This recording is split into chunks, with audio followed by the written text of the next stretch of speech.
Hey guys, welcome back. BDCKR here, and this is another one of our weekly Q&A videos. As always, we start off with a quick update about what's been going on in the NetherRealm games. Unfortunately, it seems like WWE Immortals is kind of stuck in a rut. A bunch of repeats online. Challenge is Sharpshooter Bret Hart. The challenge is Triple H's Ultimate Immortals Pack, which is the third stage. First it starts with gold, second is gear, and then in the Nightmare stage it's Immortals Pack.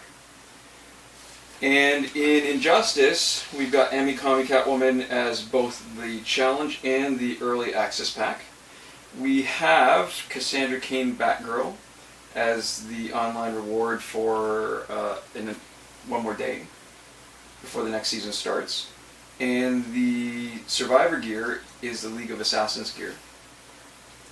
Alright. So this is normally when we get into our kind of amble about what's been going on generally on our channel and then get into some of the questions. But we're thinking of starting a new segment, I guess you'd call it, called What We've Been Playing This Week. And so we always do recommendations at the end of our unboxings, but video games never really fit into those because most of the time everything that we're playing is too common, too popular, and it doesn't really work as something special that we're introducing people to. So we thought this would be a great place to just plug if we've been playing anything interesting, maybe not every week, but just every once in a while, talk about games. So it's kind of a recommendation, and kind of just talking about what we've been doing.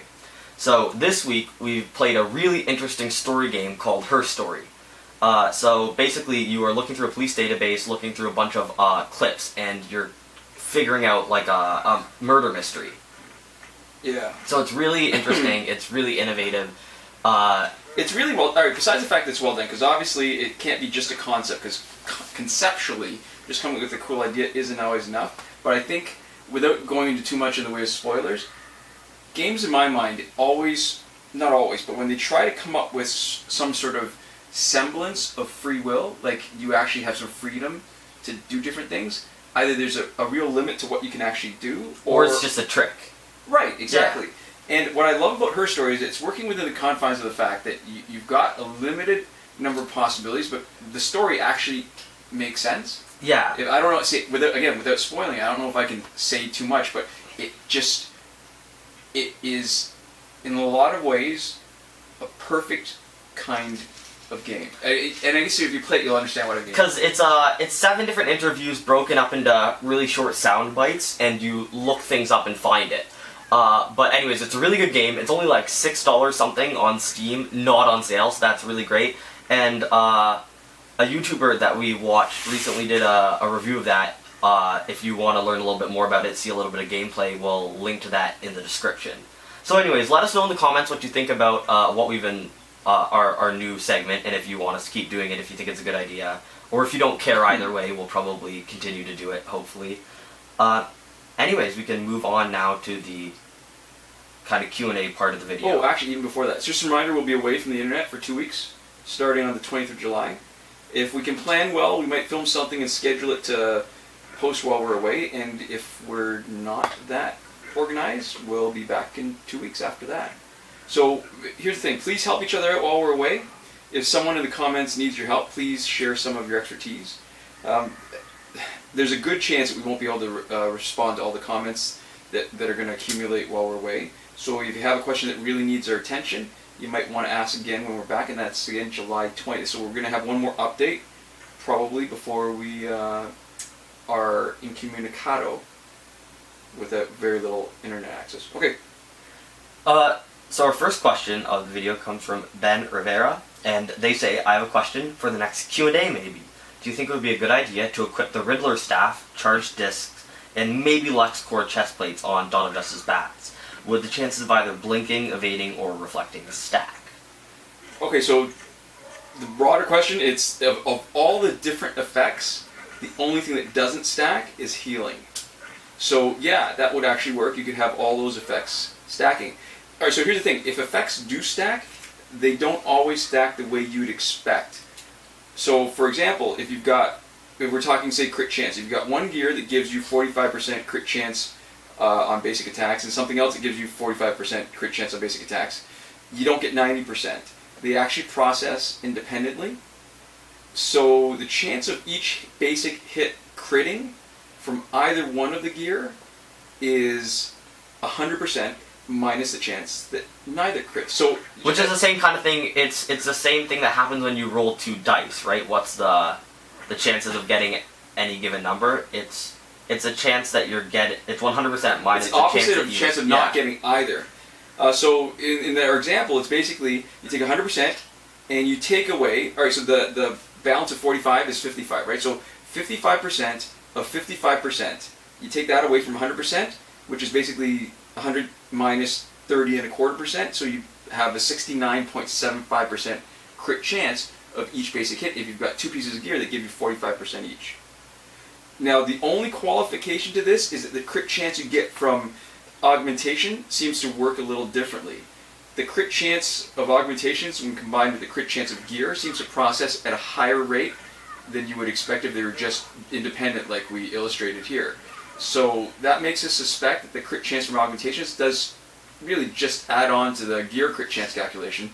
So in a few examples, like with our Injustice 2 Superman, it actually looks like he's critting pretty much 100% of the time. Yeah. Okay. So, our next question comes from Ben Davis. Yo, kinda unrelated, but how about a vid on how guys are doing these heavy basic attacks, like the Arkham Knight gun combo, Doom's body shot, Scorpion swords? It seems like you slide instead of tap, but I've been playing for a while, tapping away, kicking ass, but I want to shoot, not pistol whip. Alright, I guess the question for you is, Mr. Ben Davis, out of curiosity, did you start playing the NetherRealm games with Mortal Kombat X? And the reason why I'm asking, because Mortal Kombat X is the only one of the 3 that is tap only. Like, swiping doesn't actually do anything. So the difference is, in Injustice, swipes are heavy attacks, and typically, I mean, there's a few exceptions, and we're not really going to get into that, but typically they do twice the damage of tap attacks, and a full swipe combo is usually 3 hits. Again, some notable exceptions.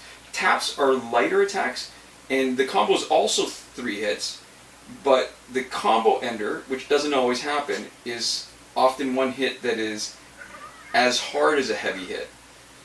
But again, with the exceptions, some characters have a 2-hit combo ender, and at least one has a 3-hit combo ender.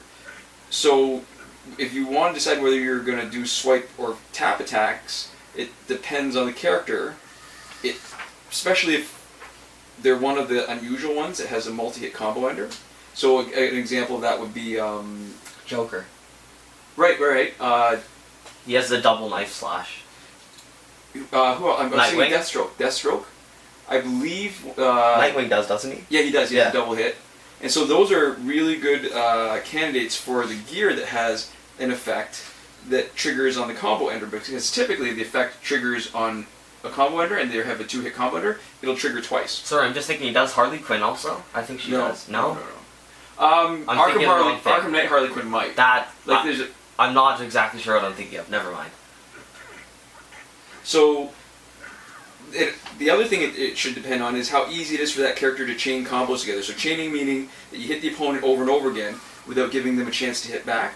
So some characters chain their tap combos better than their swipe combos, and others are the opposite. So it depends a lot on the character, but in most cases, I actually prefer to do swipe combos. Swipe combos, yeah, because it does more damage and it's usually the same number of hits or almost as many hits. Yeah. Okay, and our last question of the video is going to be from Wade Kenny. Why Unblocked then usability? Guaranteed hit. And this was on the multiplayer video with New 52 Nightwing, Animated Harley Quinn, and Regime Green Lantern. Well, I guess one cheapy answer would be we like living a little dangerously. Because we were aware of the fact that if you block and then release your block in the middle of their combo, you can actually get your special, if you time it right, automatically unblocked. But, alright, so here's our reason for doing that, right? If you time the special properly after doing a combo, you can still get specials to hit. And sometimes hitting doesn't matter nearly as much as the secondary effect of the special. So in the particular video that you're watching, Regime Green Lantern, we actually did a bunch of specials with complete disregard for whether we were going to hit or not. It's really just buying time. He's geared as our tank, so sometimes we need to bring him in, soak up a special, but then he's just going to be standing around waiting for the tag out to the cooldown period to be over to let us tag back in New 52 Nightwing in that video, right? So we bring him in, use his bars for quick special 2s, and then cooldown's over, bring back New 52 Nightwing. And I mean, come on, let's face it, right? Even if if you're blocking at the time of the block release wrong, you're still going to get hit and not be able to do the special. Now, there's just so many characters, and a lot of them have a specific time, right? After the first hit, but some of them are after the second hit. So if you're not familiar enough with the character that you're facing, you're going to end up getting burnt. So if we're going to take the risk anyway, doing specials when we feel like it is faster, and I guess ultimately it's pretty effective because we actually don't lose a lot of offensive fights anyways. So there you go. Now, this is the point of the video where we sometimes try to think of clever ways to ask you to like and subscribe, and sometimes don't say anything at all.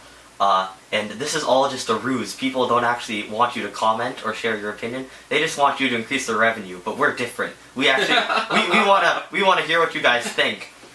So if you guys want to increase our revenue in a way that we don't entirely understand but has something to do with commenting and stuff, you can say something along the lines of, I am helping you make more money in some way in the comments, or share an actual opinion or ask a question. We'll answer your comments, hopefully, and we care more than the other YouTubers. We're not like those guys.